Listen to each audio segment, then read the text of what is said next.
আসসালামু আলাইকুম বন্ধু বান্ধবীগণ, আমরা সবাই কেমন আছেন? ভালো আছেন? আলহামদুলিল্লাহ। তো মইও অনেক অনেক ভালো আছি।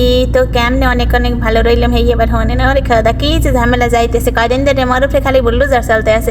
কি লেগে বুল্ডোজার চলে হেই এবার কই হানেন মই খালি রুম পাল্টান যে কতটা কষ্টকর। হ্যাঁ ওরে আল্লাহ, মই মালয়েশিয়া নাইলে হ্যাঁ বুঝতাম না। মই মালয়েশিয়া আইয়ে হের একেলা একেলা খালি রুম পাল্টাই আর খালি বাড়ির কথা মনে পড়ে, বাড়ির কথা মনে পড়ে বলতে ভাই বোন সবার কথা মনে পড়তেছে। আর যদি মোর লাগে থাকতে তেমন একটু হাতে হাতে হেল্প করতে পারতেন। এখন যদিও ওই স্বামীর ফ্রেন্ডের আইছে হ্যাঁ আই একটু হেল্প করতে আছে, কিন্তু মই তো মহিলা মানুষ, মরে তো কেউ হেল্প করে না। মই আল্লাহ ওরে আল্লাহ গুছেন না সংসার। এরপর আবার যদি বাসা পালনেন তাহলে তো আগুছাল হয়েছে। ওরে আল্লাহ হে কদিন ধরে পাল্লাইতে তো স্বামীর আজকে কইলাম কি একটা মুরগি নিয়ে আসেন, সে আবার একটা মুরগি নিয়ে আসে। মুই কেছি কাম্পংয়ের মুরগি লিয়ে ওরে আল্লাহ সে তো তাড়াহুড়ো করে যে একখান ব্রয়লার মুরগি লইয়েছে।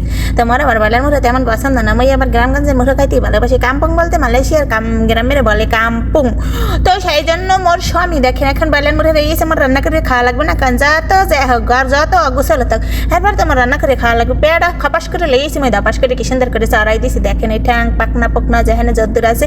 আর আজগো ব্রয়লার মুরগিটা রান্না করবো অন্য স্টাইলে। দেখেন কত সুন্দর করিয়া মই আজগো হয়েছে যে কাঁচামরিচ পাহামরিচ শুকনো মরিচ যেখানে যদ্দুর মরিচ টরিচ আর পেঁয়াজ রসুন মশলা হইতে গেলে শুরু সব কিছু দিন।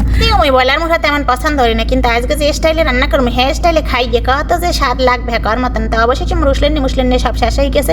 দেখছেন ঠ্যাং ঠং জিতনেই কেটেই রয়েছে। আর কথা এর মধ্যে মই আবার জল সুন্দর করে দিয়ে দিছি। মই আজকে এককাল গুঁড়ো মরিচ দিয়ে রান্না করবো, কাঁচা মরিচ দিমই না। দেখবো কেমন স্বাদ লাগে। তো সুন্দরই দেখা যাইতেছে মোর তরকারির রংটা। মই এবার উল্টাইয়ে পাল্টাইয়ে দেখাইতেছি জাকানাকা করে।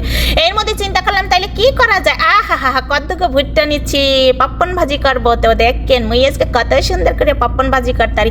মোর না এরকম পপ্পন ভাজি দুনিয়ায় কেউ মনে হয় করতে পারে না। যদি কেউ কাটতারি হেরা মোর একটুখানি দেখাই দিয়ে নিয়েছে যে শাটপাট দিয়ে। তো যাই হোক দেখেন কি সুন্দর করে মই পপ্পন ভাজি এইরকমের করে পপ্পন ভাজি করলে এইরকমের করে যে ভাজা যায় হ্যাঁ মই জানতাম না। তো মই দেখেন কত সুন্দর করে ভাজি। মই হয়েছে যে অনেকখানি তেল কিন্তু দিয়ে দিছে। এর মধ্যে সুন্দর করিয়া এই পপ্পনগুলো লাড়াচাড়া করতে এরপর এক সময় দেখবেন দুই কুজে ঠাস ঠুস করে উঠবে। তখন হয়েছে যে এক কিনারায় রাখতে মরাজ গো তেলাকাল বেশি পড়ে গেছে হার মোর খাওয়া পরে তো যাই হোক এইবার দেখেন মই আমি ঢাকনা দিয়ে ঢাকিয়ে দিচ্ছি। মোর পপ্পন যে এত সুন্দর করে মই পপ্পন ভাজতে পারমু হ্যাঁ তো মই কইতে পারি না।